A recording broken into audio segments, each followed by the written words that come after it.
Welcome to Edwards Virginia Smokehouse Cured Meat Q&A. What makes country ham more expensive than deli ham? When you start off with a fresh ham in the process of making a country ham, just the curing process alone, you lose about 25% of the weight. Country hams also take about a minimum of, in some cases, 70 days, but 90 days typical for a regular country ham. Whereas a deli ham or a grocery store style regular smoked ham, they actually add weight by pumping it with water.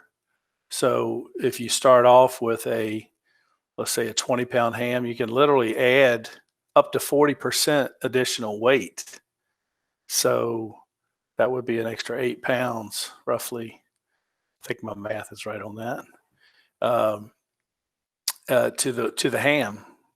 So you're buying water instead of meat. So that same ham would shrink down to about 16 pounds in our process.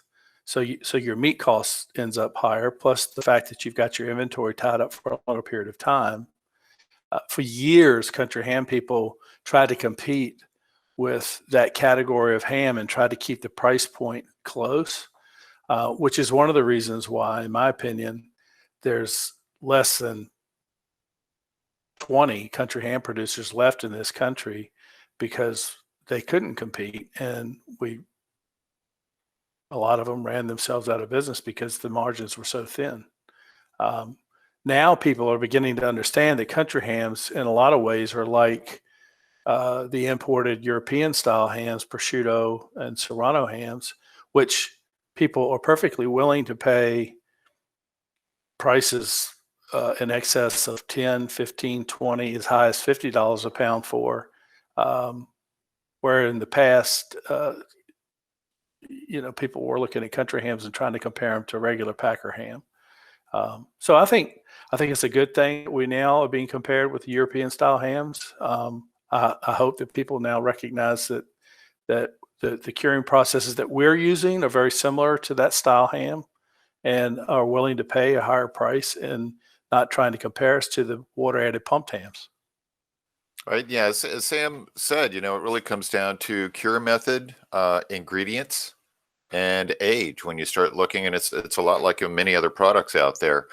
Certainly the cure method where, they can take a fresh ham, pump it as high as, 40% water weight, and then flip that ham around in 3 days, versus the time, the talent, the skill, the craft behind aging a ham, doing old school curing methods and carrying that product for a minimum 70 days, in our case upwards of 2 years.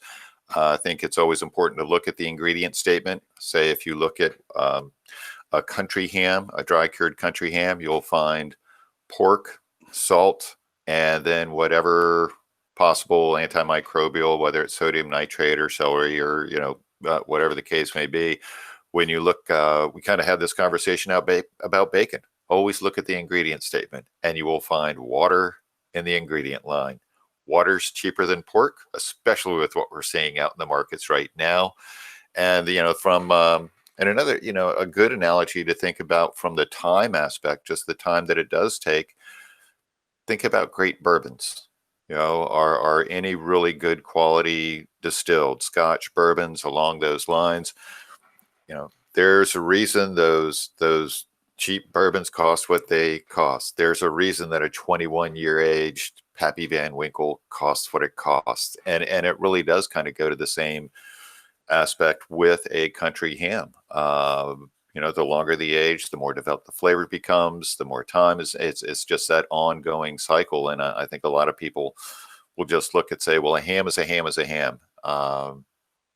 It's not the case when you line them all up. Just like if you line up a bunch of bourbons, a bourbon is not a bourbon is not a bourbon. It all comes down to that craft, the time, the age, the methods behind it. And there's a value to that.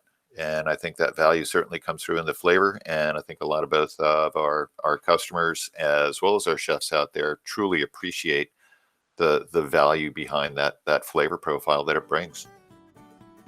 Got a cured meat question? Let us know in the comments below. Thanks for watching.